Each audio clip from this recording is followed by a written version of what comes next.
Hello folks, and welcome to the weekend warm-up here from the Autodromo di Monza in the Royal Park on the outskirts of Milan for the 2020 Italian Grand Prix. Will Buxton and Lawrence Barretto with you as always. And Lawrence, it's great to be back in Italy, great to be back in Monza. Brilliant. But it's weird, weird without the fans, man. Even on a Thursday, just to have, or to lack, the excitement, the ambience that they bring, just the fever and the insanity. Normally when you just drive into the circuit, you go underneath the tunnel and you can't even exit the tunnel because everyone's just so many fans swarming it around, and they're just so excited to catch a glimpse of anyone who works in Formula One, and there was none of that. I don't think I've ever got into this circuit any quicker before. No, it's a very odd atmosphere here. There are fans though in the grandstands this weekend, cardboard cutouts of fans who've paid for the privilege for that, which is lovely, and one of them, Charles Leclerc, he's paid for his own picture to be over there. So I think he will become the first and only driver probably in history to be both in the Grand Prix and watching it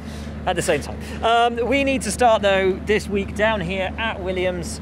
The big news of the day, of course, which is that the Williams family after this weekend will no longer be a part of the Williams team.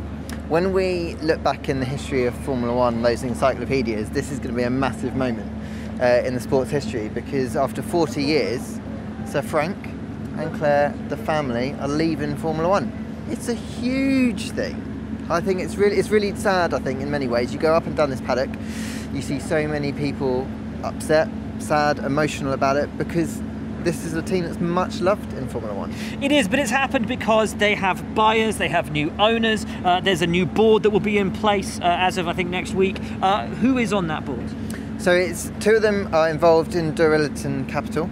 I'll eventually learn to say their name properly. Matthew Savage and Darren Phillips. And then there's a guy who works as an advisory, James Matthews, who many people will know as the husband of Pippa Middleton, also a racing driver in his own right. He was Formula Renault champion. Exactly. Yeah, Friday in F3 as well. So successful. And that was with Manor Motorsport. Someone who's linked with Manor Motorsport, Graham Loudon, sporting director at Manor, is advising them. Interesting. Fred Vasseur apparently gave him his engines back in the day as well. There you go. If you like your reality TV, Spencer Matthews, also on the Eden Rock board of Made in Chelsea, his brother. Okay, that's gone over my head, but I'll take your word for that. There you go. Don't worry, I had to look that one up. Look, sad, obviously, that the Williams family no longer will be involved with the team, but it's a new era for the sport, it's a new era for the team. As you were saying earlier today, Claire has done what she needed to do. She's got the new Concorde over the line, which will benefit a team like Williams, and she's kept them afloat through difficult times and taken them to a place where now they have a future ahead of them and investment in new owners. The last couple of years have been really difficult for Williams, just because the financial climate has been such that getting sponsors has been hard.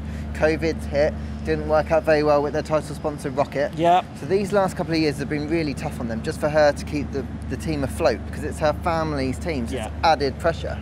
And I think it just got to a point now where, like you just said, they've solidified their future.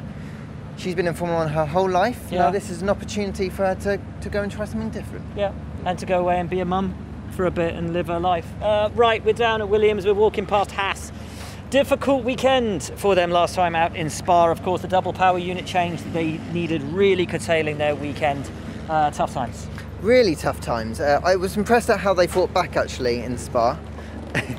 Oh, you missed. Good moves. Really impressed at how they came back that weekend. I think they're going to have a difficult weekend this weekend. Ferrari power, as we know, and we've talked about much of the time, there isn't much of it, and you need that around here. So I think it's going to be a tough old weekend for them. No, it really will be. Both Roman and Kevin making absolutely no bones about it. It's going to be a hard weekend. A hard weekend also, and we'll get down to them, for Alfa Romeo. Of course, the surprise of Spa, really. Everyone talked about how Ferrari finished where they qualified, 13th and 14th. But you forget the fact that Carlos didn't start the race. So they actually lost a place during the Grand Prix, and they lost that place to Kimi Räikkönen, P12 at the flag. And talking to Kimi today, you know, I said a couple of races ago, you were last on the grid. Spa, you were ahead, legitimately on merit, ahead of the Ferraris. And he said, yeah, you know, we've actually made the steps, we've started to get there. It's piecemeal, it's small, but it's something. So I'm starting to feel that there is a sense of progress when you talk to Kimi. I think right at the start of the year, you could see that things weren't happening for them, and he wasn't afraid to say it. Last week in Spa, they had made progress on a circuit that they weren't expecting to impress on. I think that we can expect more baby steps from them this weekend, but it's going to be baby steps, and it's going to be very hard for them to be challenging for points.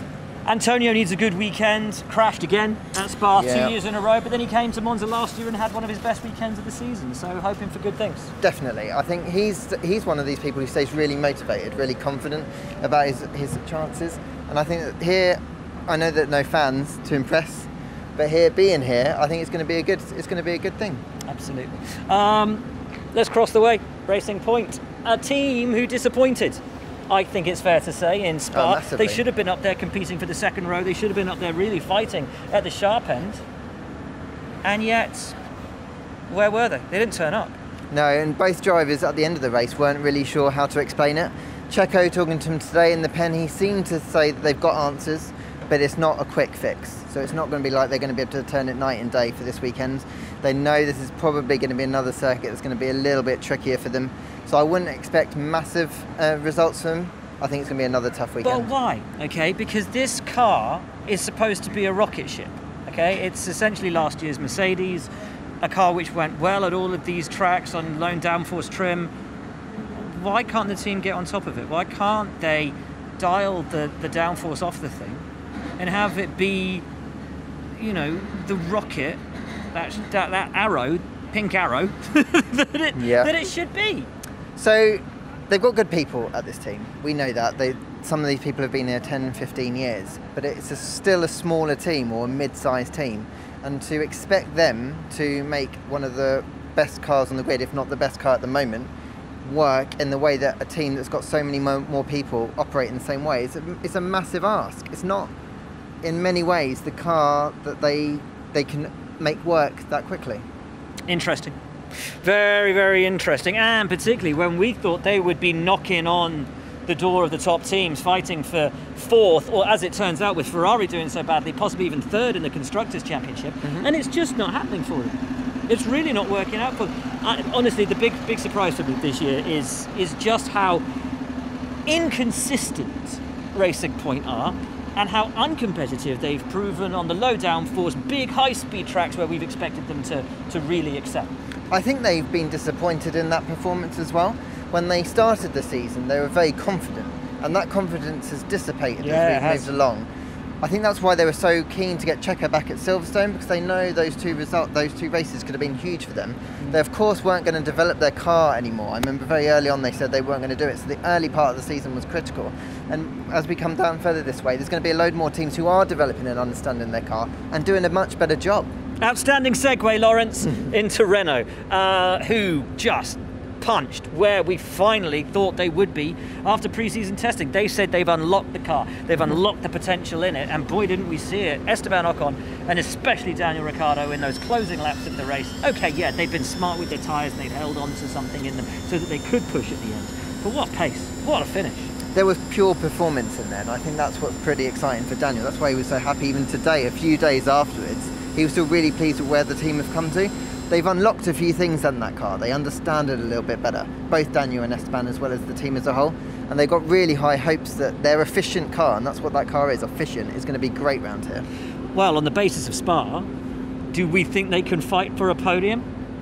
I think that given he finished fourth and he actually wasn't that far away from Red Bull, I think there's a good chance that yes, they can fight for a podium. And yes, Cyril might be getting a tattoo. Oh, okay. I mean, that's quite gutsy going for that. I think so. Daniel was saying a honey badger, so I'm kind of hoping that I think that can happen. I genuinely think it can happen this weekend. If they need a good tattooist, I know one in Milan. I thought you were going to offer to do yourself. No, there's my snakes I had done in there. But he only really does snakes, not honey badgers. Ah, okay. And I'm not sure how big Cyril's going to want this tattoo. I mean, it'll be like a dot, and he can just be it's a honey badger from really, really far away. Yeah, they are looking great. Another team who are hoping to look great this weekend, after a really up and down Spa, is McLaren. Of course, a tale of two halves for them. One car didn't even make it to the lights. The other one, and this is the interesting thing with Lando, of course, because they were so worried about the power unit, because they were so worried about the engine, he didn't have modes to mess around with in the race. He had to just sit in one engine mode for the whole Belgian Grand Prix, and said, look, yeah, we've all got to do it from this weekend, but we're not missing out on that much. Sure, it's annoying that we don't get to have it to overtake, but then we also don't have it to defend, so yeah, it is what it is. But he's had a whole race to actually get used to it. I think it shines a light on what a great job Lando's doing, and while things are going really well for him, they're not going so well for Carlos. Spa seems to hate him, doesn't it? Because like he's 3 races now, I don't think he's had a chance 2020 to seems to hate it. He just hasn't had any luck at all, and it's all been out of his own hands. He hasn't. It's not his own doing as to why he's so far back. But he says it's really difficult now to keep dwelling on it, and he is dwelling on it. He's going back and he's counting how many points he's lost. He's counting all of his missed opportunities. He says to give himself a little bit of confidence that it's not his fault and to turn the page. But I said, well, how can you do that if you keep dwelling on it, keep looking back on it without getting frustrated, without getting angry? And it's one of the tough things for him, I think. He's a very positive kind of guy, and I think he's got his dad, obviously Carlos Sainz Sr., who's a sort of wise voice in his head, and I think it helps that he's got someone there he can talk to when things are tough, and he's really needed him this year because, as you were saying, nothing's gone right. Apart from that result in Spain, he really hasn't had anything go his way. And they need the results to start coming in because, of course, that fight for third in the Constructors' Championship is on. The battle with Renault. Ferrari just about lingering there, but for how much longer in third? That's the big question that we've got coming into this weekend. How long can Ferrari hold on to that fight for third? Incredibly. But here we are. Welcome to 2020. Now let's talk about the 2 teams in blue, and we'll start with the ones in blue and white. AlphaTauri, another stellar weekend in Spa for Pierre Gasly. Just, I mean, top marks for the guy. How was he? You spoke to him today, right? In the pen. It was very difficult for him to understand why it's been such a good year. Because I asked him that very question, and he kind of rolled off, you know, the team have done a great job, joked that it's a good driver of the car, team are working really well. But I think we were talking about inconsistency down there with Racing Point. These guys have got the consistency, and I think that's what is really helping Pierre get into that rhythm. Even I know Danny hasn't scored points in the last 2 races. I think he's been 11th and 12th, so he's on the fringes, and I think that just shows what a great package they've got. And it shows every weekend that they're 11th, 12th in qualifying, but always with a car that can push into the top 10 on race day. The question mark, though, and the team have said we're not going to change drivers around this year up at Red Bull, because you've got the constant questions about Red Bull and AlphaTauri and blah blah blah. Talking to Max today, he said, and it was his words, we're just talking, just shooting the breeze about the competitiveness of the car and taking the fight to Mercedes. And he said, yeah, I'm doing a good job. And he used, and a couple of times he used the word I, not we.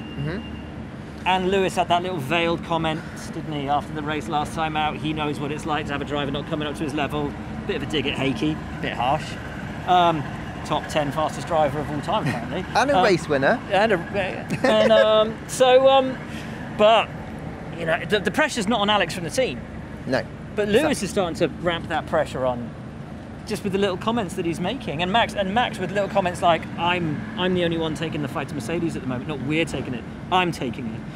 Whether intentional or not, it's very clear. That's Max being the alpha male, isn't it? And assert his authority in that team. Not helpful, though. It's not helpful, but I think Alex had a great weekend in Spa relative to the rest of the season. I think if he can build on that, it's important. He's saying he's not reading social media. He's saying he's not reading any of the bad Always press, wise. Which is really important, isn't it? So let's see what he's got this weekend. Yeah, absolutely. It's going to be a really interesting one. Of course, let's not forget that Red Bull didn't run their fully low downforce package in Spa. They're expecting the rain to arrive just as Mercedes. Let's go and have a little chat about Mercedes, actually, while we're down here, because the big talk of the weekend, of course, is engine modes. Will it hamper or will it benefit Mercedes, do we think? So Lewis was asked this in the press conference today, and the first thing he said was the very fact that they're even going anywhere near qualifying modes is just shows what a great job Mercedes have done with it to even have the brilliant modes that they do have. They don't seem to think it is going to hamper them that much, and if it does, it's going to be minute in qualifying and actually make it better for them in the race, because obviously they don't have to put the stress on the engine that they would do when they use these modes, because they're not allowed to use these modes. So actually that's slightly terrifying, isn't it, if it's actually going to help them in the race. Little bit worrying, very, very worrying. Some nice stuff out of Lewis during the week. A lovely piece on mental health he put up on social media yesterday. I spoke to him about that and how he has been really struggling just with, he has the high of a podium, and then he goes away and there's no one, and he's just alone, and how he's really finding it actually very difficult to just keep his headspace in a positive place. And if someone like Lewis, we think megastar, travels the world, has the best job in the world, how could he be upset, miserable, how could he be suffering with his mental health? It affects everyone. It affects anyone, and it doesn't choose. You can't pick and choose who mental health affects, and Lewis is really having quite a hard time. I think that's going to help a lot of people that he said that, because there's going to be a lot of people perhaps feeling the same way, and they won't have said anything about it. And that we're on the run of 9 races in 11 weekends. It's going to be a tough time for anyone in this paddock, especially keeping them to their bubbles. So I think that he said something, I think it's a really positive thing. Yeah, I completely agree. And it shows if our heroes can struggle, so can we. And it's okay to talk about it. It's nothing to be ashamed of. It's nothing to be embarrassed about. If you need help, talk, be open and talk to people and reach out. Let's finish though, of course, here at Monza with Ferrari. Where do we start? We start with Charles saying that he reckons that Ferrari can still get P3 in the Constructors' Championship this Fantastic, year. okay. There's a lot of teams out this paddock saying they could get P3 in the Constructors' Championship. I think that shows that they're trying to stay positive, because they've got to, especially here at Monza, going up to Mugello next weekend, but they accept that it's going to be a very difficult weekend for them. Yeah. It really will be. We know that it's not going to be a circuit that suits them from a power potential, and what we saw in Spa really leaves big question marks over whether they'll even be able to fight into the top 10. Seb today was, I think, in a slightly better mood. He was looking at very much bigger picture of his place in the sport and the season, and how COVID has really affected his mindset of really what he sees as being important in his life as well as in the sport. And yeah, there's a real sort of contemplative nature to Seb this weekend. Maybe the fans not being here has helped with that and pulled some of that pressure off. I don't know. It would be nice if some of that pressure could come off Seb, because I feel like we're running out of time with his time at Ferrari, and he's still got a lot to go in his career. He can do so much on track. If some of that pressure can come off and something can just go his way, maybe we can get a better result out for him, give him some confidence. Let's hope so. Obviously, it is going to be a difficult weekend. Whether they run completely low, they're going to have to run as low downforce as trimmed out as humanly possible, and it didn't look great at Spa. No. They tried adding a little bit, and it went south as well. So, what do they do? The difficult part for them is we know the power unit is down. But then when you look at what Haas and Alfa Romeo were able to do in Spa, their chassis seemingly reacting better to the low downforce than was Ferrari's. As if they haven't had enough pain already, their engine customers are performing better, which shows that it's the aero as much as the engine that's hurting them. I think I read a stat where Ferrari have always had one car in the top 10 here at Monza. I think there's a very good chance that run's going to come to an end here. You're making some big bold claims today. I am, yeah. I'm going pretty bold, aren't I? Wow, okay, cool. So, let's wrap up then by looking at what do you expect to come out of this weekend? I think that, as I say, a lot of weekends this year, Merc are looking very strong, but I think the battle is further down. We've got a Renault that could perform very strongly. We've got an AlphaTauri, especially with Gasly, that can perform strongly. I think McLaren's are going to struggle a little bit more, but they're going to be there or thereabouts where they are. I'm intrigued to see if the work that Racing Point have done in the few days between is going to help them turn things around a little bit more, because 9th and 10th at Spa just simply isn't good enough for a car of that quality. So there's quite a few nice little stories kind of ticking along down this paddock. And the hope, I'm sure, for everyone, for every fan in Formula One, is that the Williams family can go out of the sport with their head held high after a positive weekend for both of their cars here at Monza. It really would be lovely to see. Can we cross our fingers and dare to dream just for a point? Just for a point. A point would be mega, wouldn't it? That would be great, wouldn't it? It'd be like a win for them, which shows how much times have changed, how different things are now than they once were, and of the good times that we hope stand around the corner for Williams. Still one of the most successful teams in Formula One. Thanks very much for that, mate. That was great, absolutely wonderful stuff. Thank you folks at home for following along as always. From Lawrence, from me, thank you for watching. We'll see you next time.